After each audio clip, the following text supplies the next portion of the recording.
सोलापुरात स्थानिक स्वराज्य संस्थेच्या निवडणुकीच्या अगोदरच भाजपामध्ये मोठी इन्कमिंग पाहायला मिळत आहे.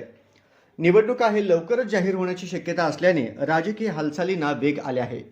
पालकमंत्री जयकुमार गोरे आणि आमदार देवेंद्र कोठे यांनी महापालिका आणि जिल्हा परिषद निवडणुकी आणि दिवाळीपूर्वी मोठा धमाका केलाय. सोलापुरातील महाविकास आघाडीबरोबरच मित्र पक्षांना मोठा धक्का बसलाय.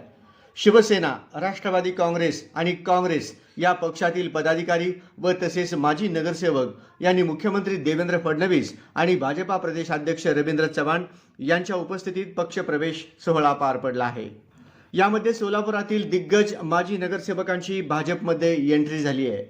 त्यामध्ये माजी उपमहापौर पद्माकर नाना काळे, माजी उपमहापौर दिलीप कोल्हे, माजी सभागृह नेते सुरेश पाटील, माजी नगरसेवक गुरुशांत धुत्तरगावकर, माजी नगरसेवक सुभाष डांगे, माजी नगरसेवक मंदाकिनी तोडकरी, मारुती तोडकरी, माजी नगरसेवक कल्पना क्षीरसागर, नागनाथ क्षीरसागर, सुनील भोसले, बिपिन पाटील, मदन क्षीरसागर, रवी काळे, मेघराज कल्याणकर, बाळासाहेब तांबे आणि सुरेश तोडकरी या स्थानिक कार्यकर्त्यांनी भाजपात प्रवेश केलाय.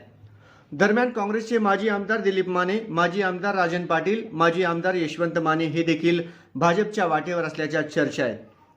दिलीप माने यांनी देखील मुख्यमंत्री देवेंद्र फडणवीस यांची भेट घेतली असून लवकरच भाजपात प्रवेश करणार असल्याची सूत्रांची माहिती आहे.